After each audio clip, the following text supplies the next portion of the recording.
कुछ दिन पहले की बात है। हमने देखा कि एक बच्ची दुकान पर कुछ खरीदने गई। गलती से उसके हाथ से रुपया गिरकर दुकान के अंदर चला गया। महज वो 1 या 2 के सिक्के होंगे। दुकानदार उस बच्ची को सजा के तौर पर काफ़ी देर खड़ा करवा कर रखता है कि जब तक सब लोगों का सामान नहीं दे दें तुम वैसे ही खड़ी रहो। अफसोस कि दुकानदार को नहीं पता वो क्या कर रहा है। अफसोस कि हमारे समाज के अधिकतर लोगों को नहीं पता कि चाइल्ड एब्यूज़ क्या है।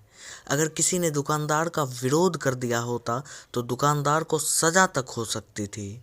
हमें अपने समाज, अपने घरों में हो रहे मोलेस्टेशन यानी छेड़छाड़ से और बेवजह किसी को पीड़ा देने से रोकना होगा। हमें अपने घरों को चाइल्ड एब्यूज़ से अवगत कराना होगा कि कैसे बच्चों को ये मानसिक और शारीरिक तौर पर खोखला कर देता है। हमें ऐसे घरों को जागरूक करना होगा जिस घर में चाइल्ड एब्यूज़ या मोलेस्टेशन किए जा रहे हैं, क्योंकि ये बच्चों के मानसिक स्थिति पर काफ़ी लंबे समय के लिए अपनी गंदी छाप छोड़ जाते हैं। इस वीडियो में हम बात करेंगे मोलेस्टेशन यानी छेड़छाड़ की, हैरेसमेंट और चाइल्ड एब्यूज़ की, और आगे ये भी देखेंगे कि सरकार की इन पर क्या राय है। इस गंभीर पहलू को वो किस नज़र से देखते हैं। क्या कुछ कानून बनाया गया है इन मासूम बच्चों को बचाने के लिए। विश्व स्वास्थ्य संगठन WHO के अनुसार यह दुर्व्यवहार कई प्रकार का हो सकता है। शारीरिक, मानसिक, भावनात्मक, मनोवैज्ञानिक या उपेक्षा या शोषण के रूप में। बाल शोषण अपने विभिन्न रूपों में भारत में हर जगह, शहरों और ग्रामीण घरों में, अमीर और गरीब के घर में और गलियों और स्कूलों तक में पाया जाता है।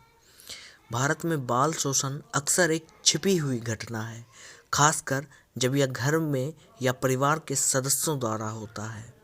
दुर्व्यवहार के संबंध में ध्यान आमतौर पर अधिक सार्वजनिक डोमेन में रहा है, जैसे बाल श्रम, वेश्यावृत्ति, विवाह आदि। हमारे देश में बाल बलात्कार के 80 से 85% मामलों में अपराधी एक जाना पहचाना व्यक्ति होता है। वे पड़ोसी, स्थानीय समुदाय से कोई रिश्तेदार या परिवार के सदस्य भी हो सकते हैं। किसी ज्ञात व्यक्ति द्वारा किया गया यौन अपराध एक बच्चे के साथ होने वाली सबसे बुरी चीज़ों में से एक है। कई बार जब अपराधी परिवार का सदस्य होता है तो पीड़ित समाज कलंक के डर से रिपोर्ट नहीं करते। कभी कभी नाबालिगों को यह भी समझ नहीं आता कि उनके साथ अन्याय हो रहा है। राष्ट्रीय अपराध रिकॉर्ड ब्यूरो का यह डेटा सबसे अच्छी पुलिस व्यवस्था को भी दिखाता है और सबसे सख्त कानून बच्चों के खिलाफ यौन हिंसा की रोकथाम सुनिश्चित नहीं कर सकते हैं। अपराध करने के बाद पुलिस अपराधी को सजा दे सकती है, हालांकि तब तक नुकसान हो चुका होता है।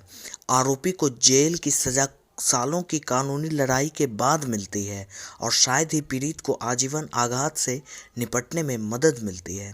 ऐसी कई घटनाओं में पीड़ित को अदालत में सिर्फ इसलिए अपना बयान बदलने के लिए मजबूर किया जाता है क्योंकि मामला बड़ों के बीच सौहार्दपूर्ण ढंग से सुलझा लिया गया है। शहरी झुग्गियों में कई बलात्कार होते हैं क्योंकि बच्चे अकेले रह जाते हैं या माता पिता को किसी ऐसे व्यक्ति के साथ छोड़ दिया जाता है। आइए देखते हैं सरकार ने क्या कुछ पहल किया है।